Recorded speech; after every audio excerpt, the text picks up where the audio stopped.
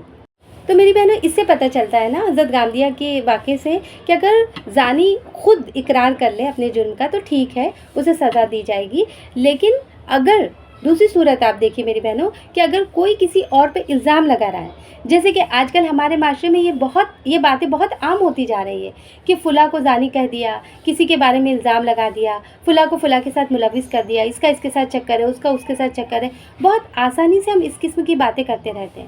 حالانکہ اسلام کی روح سے اگر کوئی کسی پر زنا کا الزام لگا رہا ہے تو اس کو 4 چشمدید گواہ پیش کرنے ہوں گے۔ دیکھیے اگلی آیت میں اس کے بارے میں آئے گا، لیکن چونکہ یہاں زنا کی بات ہو رہی ہے تو میں یہاں پر آپ کو وضاحت کرتے ہوئے چلوں، آگے بڑھوں کہ 4 چشمدید گواہ پیش کرنے ہوں گے۔ اگر وہ گواہ پیش نہیں کر سکا تو پھر الزام لگانے والے کی خیر نہیں، اسے 80 کوڑے مارے جائیں گے۔ سمجھ رہے ہیں آپ کہ اگر کوئی کسی پہ الزام لگاتا ہے کہ فلاں زانی ہے، فلاں مجرم ہے، یعنی ایک تو انسان خود اقرار کر لے، وہ اقرار خود نہیں کر رہا بلکہ دوسرا کوئی اس کے اوپر الزام لگا رہا ہے، تو اس کو 4، اور وہ بھی کیسے گواہ؟ چشمدید گواہ، جنہوں نے اپنی آنکھوں سے یہ فعل کرتے ہوئے دیکھا ہے، اس کو پیش کرنا ہوں گے، ورنہ جو ہے اس کی خیر نہیں ہے، اس کو خود کو یعنی الزام لگانے والے کو 80 کوڑے مارے جائیں گے۔ دوسری بات یہ کہ اس کی شہادت، اس کی گواہی زندگی میں پھر کبھی قبول نہیں کی جائے گی اور اس کو فاسق کا لقب بھی مل جائے گا۔ تو میری بہنوں دیکھیے کہ کتنا قریب چلا گیا نا زنا کی سزا کے۔ زنا کی سزا 100 کوڑے ہے اور جھوٹی تہمت لگانے والے کے لیے کتنے ہیں؟ 80 کوڑے ہے۔ اس لیے بہت سوچ سمجھ کے اپنے منہ سے کوئی بھی بات نکالنی چاہیے، اور اس میں یہ حکمت ہے میری بہنوں، اس میں یہ حکمت معلوم ہوتی ہے کہ کسی نے اگر ایسا جرم کیا ہے تو اگر کسی نے دیکھ بھی لیا تو اس کا چرچا نہیں ہونا چاہیے، یعنی کسی نے اس کا مشاہدہ کر لیا تو اس کو کیا چاہیے کہ اس کے اوپر مٹی ڈال دے۔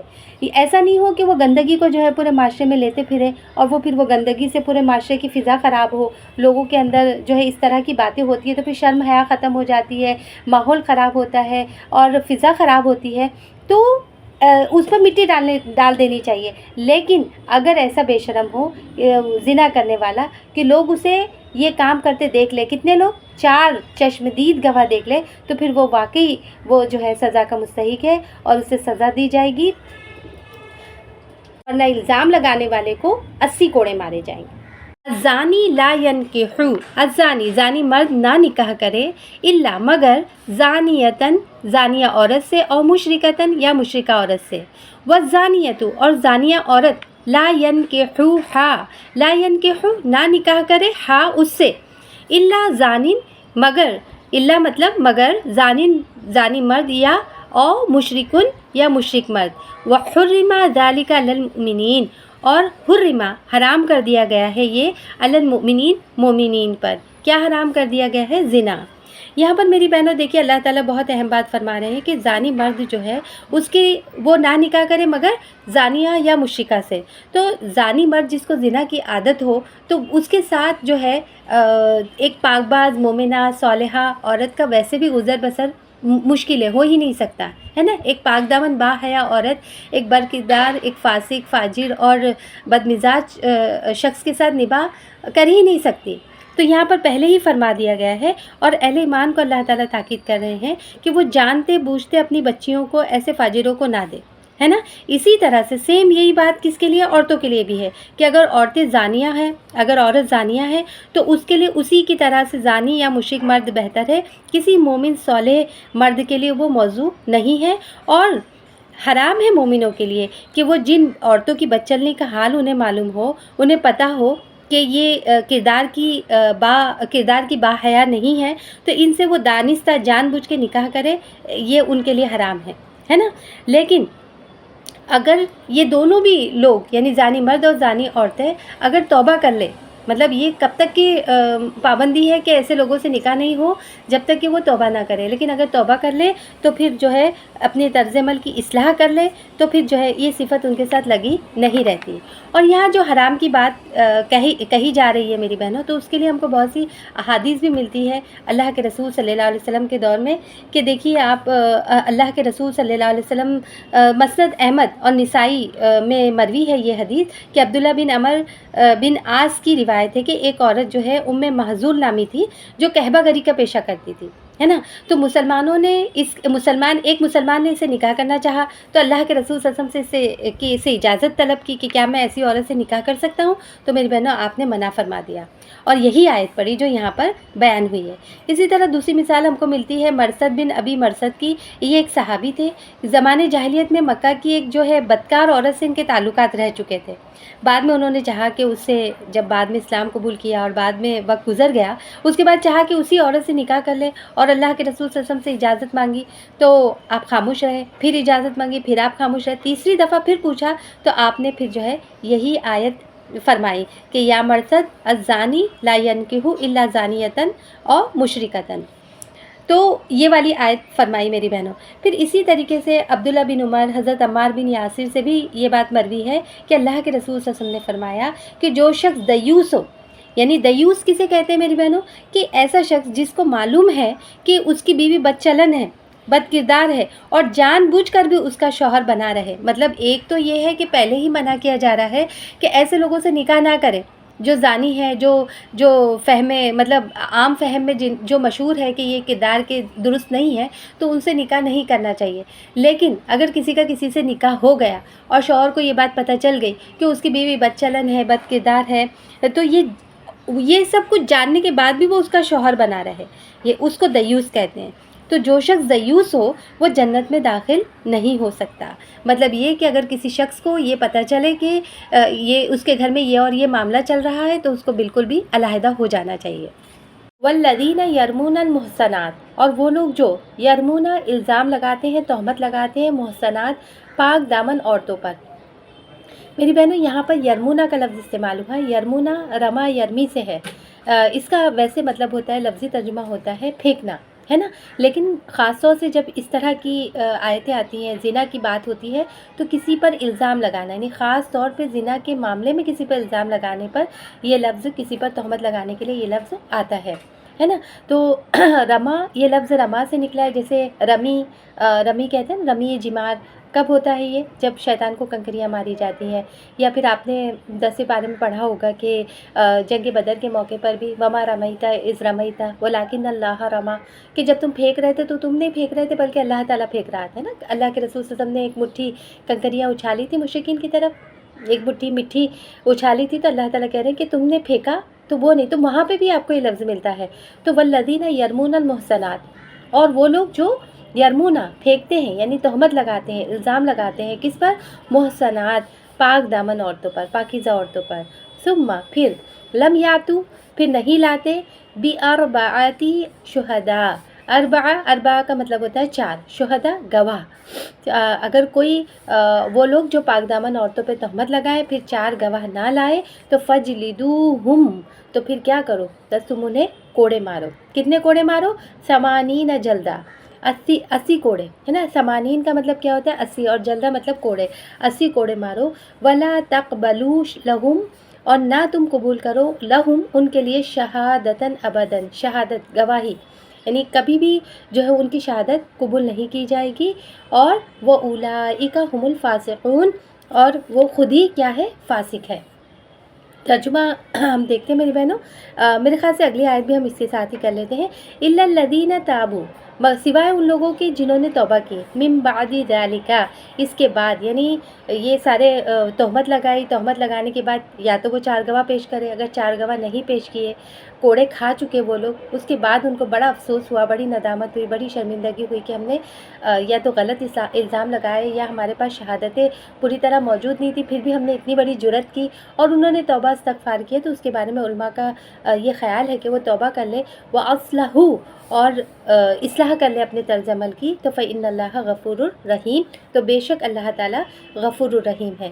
یعنی پھر بعد میں جو ہے ان کا جب اس طرح کا طرز عمل ہوگا تو کچھ علماء کہتے ہیں کہ ان کی گواہی پھر قبول کی جانے لگے گی، اور فاسق کا لقب بھی جو ہے ان سے وہ ہو جائے گا، ہٹ جائے گا، لیکن یہ سب ہونے کے بعد۔ تو ایک بار ہم ترجمہ دیکھتے ہیں کہ والذین یرمون المحصنات، وہ لوگ جو الزام لگاتے ہیں یا تہمت لگاتے ہیں پاک دامن عورتوں پہ، ثم لم یأتوا بأربعۃ شہداء، پھر نہیں لاتے 4 گواہ، تو فجلدوہم، تو تم انہیں کوڑے مارو، 80 جلدہ، 80 کوڑے، ولا تقبلوا لہم شہادۃ ابدا، اور نہ تم قبول کرو ان کے لیے شہادت، یعنی شہادت، ان کی گواہی، ابداً، کبھی بھی ان کی گواہی قبول نہ کرو، وہ اولئک هم الفاسقون، اور یہی لوگ جو ہے فاسق ہیں، سوائے ان لوگوں کے، الا الذین تابوا من بعد ذلک، سوائے ان لوگوں کے جو اس کے بعد توبہ کر لے، وَأَصْلَحُوا، اور اپنے طرز عمل کی اصلاح کر لے، تو فَإِنَّ اللَّهَ غَفُورٌ رَحِيمٌ، تو پس بے شک اللہ تعالیٰ غفور الرحیم ہے۔ میری بہنوں، یہ آیت میں وہی باتیں فرمائی گئی ہے جو ہم ابھی ڈسکس کر چکے ہیں، کہ اگر کوئی کسی پر الزام لگاتا ہے، تہمت لگاتا ہے، تو پھر اس کو کیا کرنے ہوں گے، اس کو 4 گواہ لانے ہوں گے، وہ بھی کیسے گواہ، چشم دید گواہ، اگر نہیں لاتا تو پھر اگر 3 بھی ہے، مطلب 4 نہیں تو 3 لا دے گواہ، یا 2 لا لے کوئی، تب بھی اس کو کوڑے مارے جائیں گے۔ اور یہاں پر یہ بھی یاد رکھ لیں میری بہنوں کہ کسی پر تہمت لگانا بہت بڑا گناہ ہے نا۔ یہاں پر دیکھیے خاص طور سے محصنات کا لفظ آیا ہے نا، یعنی ایسی پاک باز اور بے قصور عورتیں جن پر تہمت لگائی جائے، اب وہ عورت خواہ کنواری ہو یا شادی شدہ ہو، یہاں تک کہ بعض علماء کہتے ہیں کہ پاک دامن لونڈی پر بھی تہمت لگانا اس میں شامل ہے، اور یہ حکم صرف عورتوں کے لیے نہیں ہے بلکہ مردوں کے لیے بھی ہے، کہ پاک باز مردوں پر بھی ایسی تہمت نہ لگائے، کیونکہ آپ دیکھیں یہاں پر مردوں کا ذکر نہیں بلکہ عورتوں کا ہے، کیونکہ عورتوں کی پاک دامنی، عورتوں پہ الزام لگانا بہت ہی سنگین ہو جاتا ہے، لیکن اس کا مطلب یہ نہیں ہے کہ مردوں پر انسان الزام لگا سکتا ہے، بلکہ وہ بھی بہت سخت گناہ ہے۔ اللہ کے رسول صلی اللہ علیہ وسلم نے فرمایا ہے کہ اس گناہ کو یعنی ان 7 بڑے بڑے گناہوں میں شمار کیا ہے جو انسان کو ہلاک کر دینے والے ہیں۔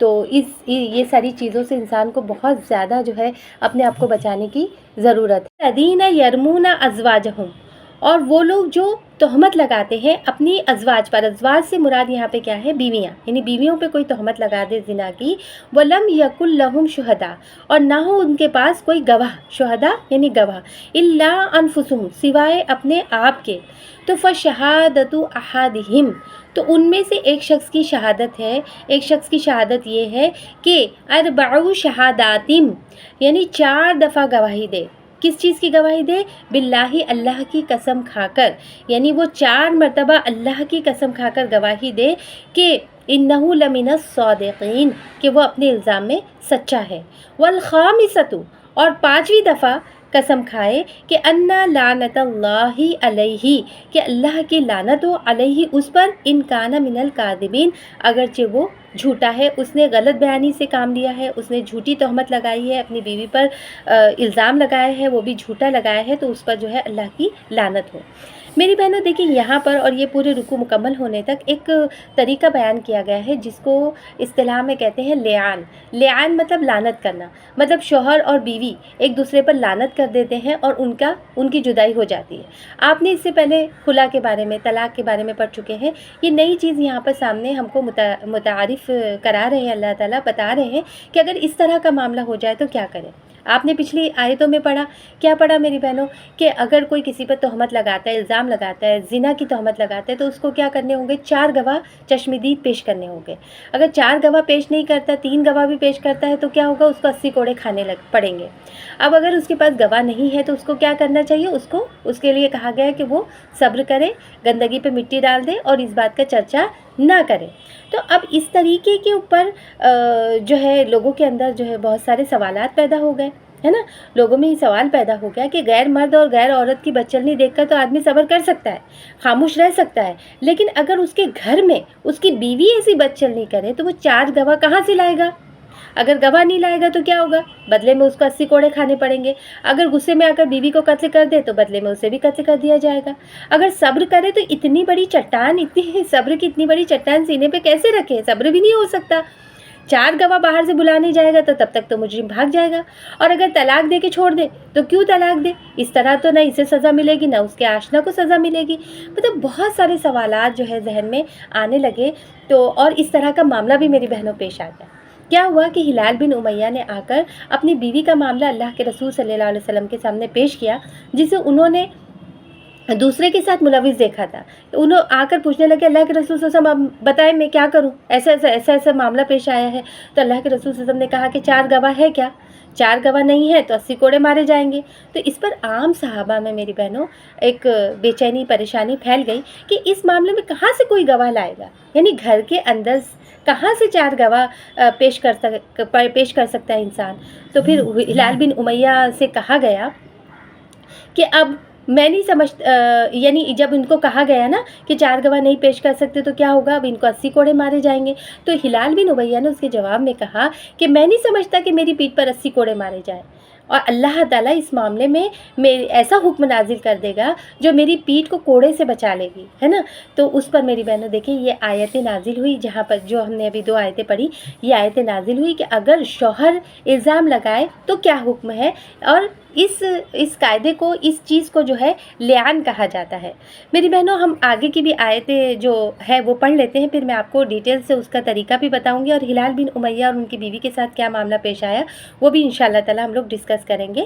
تو آگے ہم اگلی آیت دیکھتے ہیں کہ وہ یدرؤ درون سے ہے میری بہنوں، اس کا مطلب ہوتا ہے ہٹانا یا بچانا۔ اب دیکھیں نا، ہٹانا خاص اس کا مطلب ہے، تو یدرؤ انہا تو اس کو اس سے ہٹا سکتی ہے یا بچا سکتی ہے اس کو۔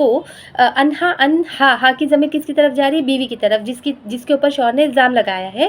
کس سے بچا سکتی ہے؟ عذاب سے، یعنی سزا سے۔ ان تشہد 4 شہادات، کہ وہ بھی گواہی دے دے، 4 مرتبہ گواہی دے، باللہ اللہ کی قسم کھا کر گواہی دے، یعنی شوہر نے گواہی دے دی، پھر وہ بیوی اٹھے اپنی پیٹھ کو کوڑوں سے بچانے کے لیے، اپنے آپ کو سزا سے بچانے کے لیے وہ اٹھے اور 4 مرتبہ قسم کھائے اللہ کی، اور کہے کہ انہو لمن الکاذبین، کہ بے شک وہ جھوٹا ہے۔ کون؟ شوہر۔ انہو ہو کی ضمیر کسی طرف جاری؟ شوہر کی طرف، جس نے الزام لگایا ہے وہ جھوٹا ہے، اس نے غلط بیانی سے کام لیا ہے، اس نے تہمت لگائی ہے۔ والخامسۃ، اور 5ویں مرتبہ قسم کھائے، ان غضب اللہ، کہ اللہ کا غضب ہو، علیہا اس پر، کس پر؟ اس عورت پر جو قسم کھا رہی ہے۔ 5ویں مرتبہ قسم کھاتے ہوئے کہے کہ اگر میں نے جھوٹی قسم کھائی ہے تو مجھ پر غضب ہو، علیہا اس پر غضب ہو، ان کان من الصادقین، اگر اس کا شوہر سچا ہے، اگر اس کے شوہر نے سچی تہمت لگائی ہے، تہمت لگانے میں، الزام لگانے میں سچا ہے، تو اس عورت پر جو ہے اللہ کی لعنت ہو۔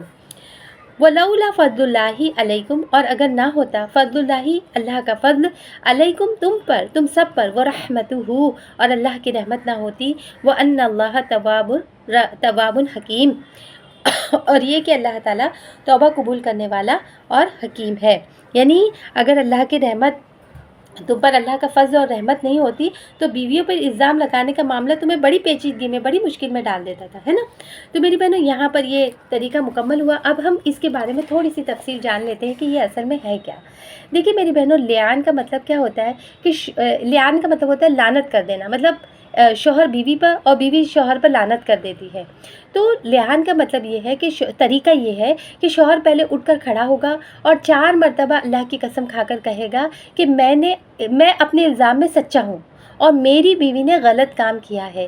یہ 4 مرتبہ قسم کھا کر گواہی دینا گویا 4 گواہوں کی گواہی کے قائم مقام ہو جائے گا میری بہن۔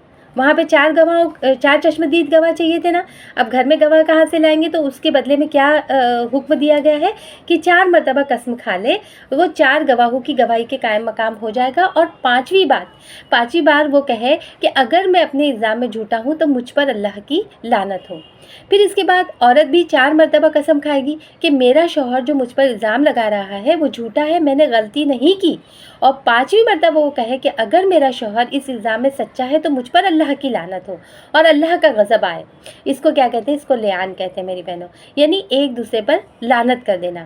ان آیت کے نزول کے بعد ہلال بن امیہ کو اور ان کی بیوی کو بلایا گیا اور ملاعنت کرائی گئی، یعنی لعان کروایا گیا. چنانچہ پہلے ہلال بن امیہ اٹھے اور قسمیں کھانا شروع کی. نبی صلی اللہ علیہ وسلم اس دوران بار بار فرماتے جاتے تھے کہ اللہ کو معلوم ہے کہ تم میں سے ایک ضرور جھوٹا ہے، پھر کیا تم میں سے کوئی توبہ کرتا ہے؟ لیکن کیا ہوا؟ 5ویں مرتبہ جو ہے چاروں قسمیں کھا لی ہلال بن امیہ نے. 5ویں قسم کھانے سے پہلے حاضرین نے صحابہ کرام، حاضرین میں جو صحابہ تھے، انہوں نے ہلال بن امیہ سے کہا کہ خدا سے ڈرو، یہ دنیا کا عذاب جو ہے آخرت کے عذاب کے مقابلے میں ہلکا ہے. یہ 5ویں قسم تم پر اللہ کا عذاب واجب کر دے گی. مگر ہلال نے کہا کہ جس خدا نے یہاں میری پیٹھ بچائی ہے کوڑوں سے، وہ آخرت میں بھی مجھے عذاب نہیں دے گا. اور یہ کہہ کر انہوں نے 5ویں قسم بھی کھا لی اور اپنی جگہ پر آ کر بیٹھ گئے. پھر عورت اٹھی اور اس نے بھی قسمیں کھانا شروع کی. 5ویں قسم سے پہلے بھی اسے روک کر متنبہ کیا گیا کہ اگر 5ویں قسم، یعنی اگر تم نے 5ویں قسم کھا لی تو یہ تم پر اللہ کا عذاب واجب کر دے گی. یہ سن کر وہ میری بہنوں تھوڑی دیر نا جھجکی، رکی، تھوڑی ٹھٹکی کہ لوگوں نے سمجھا کہ اعتراف کرنا چاہتی ہے، مگر پھر 5ویں قسم کھا لی اور اس کے بعد وہ بھی بیٹھ گئے. یعنی لوگوں کو ایسا محسوس ہونے لگا کہ یہ اب اعتراف کر لگی کہ مجھ سے غلطی ہو گئی ہے اور جو ہے نا آخرت کی سزا سے بچ جائے گی. لیکن اس نے ایسا نہیں کیا، بلکہ 5ویں قسم بھی کھا لی. پھر اللہ کے رسول صلی اللہ علیہ وسلم نے ان دونوں کے درمیان تفریق کرا دی اور لوگوں سے کہا کہ اس کے پاس جب بچہ پیدا ہو تو دیکھو کہ وہ کس پر گیا ہے. اگر ہلال بن امیہ کی طرح ہے محسوس کرو تو اس کا مطلب یہ کہ وہ ہلال کا بچہ ہے، اور ہلال کی طرح نہ ہو تو ہلال اپنی بات میں سچے ہے. اور پھر کیا ہوا میری بہنوں؟ واقعی جب اس کے ہاں اولاد پیدا ہوئی نا، بچہ ہوا، تو وہ ہلال بن امیہ کی طرح نہیں تھا، کسی اور کی طرح تھا. تو مطلب ظاہر ہے کہ عورت مطلب جھوٹی ثابت ہوئی اس حساب سے. تو آپ نے فرمایا کہ اگر قسمیں نہ ہوتی، یعنی لعان کا قاعدہ نہ ہوتا، پہلے ہی اللہ تعالیٰ فیصلہ نہ کر چکا ہوتا، تو میں اس عورت سے بری طرح پیش آتا، یعنی اسے بہت بری سزا اس کو دیتا. تو میری بہنوں یہ طریقہ ہے لعان کا کہ اگر کوئی شخص اپنی بیوی پہ الزام لگا رہا ہے تو اس کو جو ہے یعنی اس طریقے سے معاملہ کیا جائے گا اور جو ہے دونوں کے درمیان تفریق کرا دی جائے گی. اس معاملے میں کچھ باتیں جو ہے میری بہنوں ان آیتوں سے کچھ نچوڑ ہمیں نکلتا ہے، وہ آپ کے سامنے پیش کرنا چاہوں گی کہ اگر کوئی شخص کسی غیر عورت پر تہمت لگائے تو اس کا فیصلہ شہادتوں کی بنا پر ہوگا، یعنی گواہ پیش کرنے ہوں گے. لیکن اگر کوئی شخص اپنی ہی بیوی پر الزام لگائے تو اس کا فیصلہ لعان کی صورت میں ہوگا، جیسے کہ ان آیتوں میں ہم نے پڑھا. پھر دوسری بات یہ ہے میری بہنوں کہ قسم کھانے کے دوران قاضی فریقین کو اللہ سے ڈر کر صحیح بات کہنے کی تلقین برابر کرتا رہے گا، ہے نا. جیسے کہ ہلال بن امیہ کے معاملے میں ہوا کہ اللہ کے رسول صلی اللہ علیہ وسلم بار بار تلقین کر رہے تھے، اور 5ویں قسم کھانے کے سے پہلے بھی صحابہ کرام نے بھی ان کو تنبیہ کرنے کی کوشش کی، عورت کو بھی تنبیہ کی گئی، لیکن اس طریقے سے کیا جائے گا. پھر اسی طرح لعان وہ تفریق ہے میری بہنوں جو سب سے زیادہ سخت ہے، یعنی اس کے بعد فریقین میں کبھی بھی دوبارہ نکاح نہیں ہو سکتا. آپ دیکھیے کہ خلا یا طلاق کے معاملے میں خلا اگر کوئی عورت لے لے تو نکاح ہو سکتا ہے، 1 یا 2 طلاق کے بعد نکاح ہو سکتا ہے، یا 3 طلاقیں بھی ہو گئی اور وہ عورت نے کسی اور شخص سے نکاح کر لیا، اس کے بعد وہ اس کو طلاق دے دے یا وہ بیوہ ہو جائے تو پہلے سابقہ شوہر سے نکاح کر سکتی ہے. لیکن لعان ایک ایسی صورت ہے کہ ہمیشہ کے لیے دونوں میاں بیوی میں جدائی ہو جائے گی اور وہ نہیں ہوگا، مطلب دوبارہ سے ایک نہیں ہو سکتے. پھر لعان کے بعد مرد طلاق دے یا نہ دے اس سے کوئی فرق نہیں پڑتا، ہمیشہ کے لیے جدائی ہو جائے گی. پھر اسی طرح لعان کے بعد مرد عورت سے مہر یا دیگر اخراجات کی واپسی کا مطالبہ بھی نہیں کر سکتا. اور لعان کے بعد عدت کے دوران عورت کا نان نفقہ بھی مرد کے ذمے نہ ہوگا. تو میری بہنوں یہ کچھ باتیں تھیں اور یہ جو ہے کچھ قوانین تھے جو ہم نے ابھی شروع میں ہی پہلے ہی رکوع میں سورہ نور کے الحمدللہ ہم نے پڑھے. تو الحمدللہ ہمیں بہت ساری باتیں معلوم ہوئی. اور سورہ نور تو میری بہنوں بہت ہی اہم سورہ ہے، اس کے اندر اتنے سارے قوانین آئے ہیں نا، ایک آیت میں اتنی ساری باتیں بیان کی گئی ہے. انشاءاللہ تعالی ہم اس کو دھیرے دھیرے آہستہ اور تھوڑی ڈیٹیل میں سمجھنے کی کوشش کریں گے. اللہ تعالیٰ بس ہماری مدد فرمائے. اور اس دعا کے ساتھ میں اپنی آج کی کلاس کو مکمل کرتی ہوں. ہمارا رکوع بھی مکمل ہو گیا ہے کہ اللہ تعالیٰ ہمیں جو ہے اس اپنے کلام کو بہترین طریقے سے سمجھنے اور سیکھنے والا بنا دے, اور جو باتیں اس میں صحیح ہے, راسخ ہے, جو کیا کہنا چاہیے, ہمیں اس کی تفسیر میں کسی بھی طرح کی غلطی سے, غلط بیانی سے ہمیں محفوظ رکھے, اور جو باتیں صحیح ہے, درست ہے, اس کو ہمارے دلوں کے اندر جما دے, اور نہ صرف جما دے بلکہ ہمیں عمل کرنے والا بنا دے اور دوسروں تک پہنچانے والا بنا دے, اور اللہ تعالیٰ ہمارے ان تمام اعمال کو قبول فرما لے. آمین یا رب العالمین. ہم دعا پڑھ لیتے ہیں.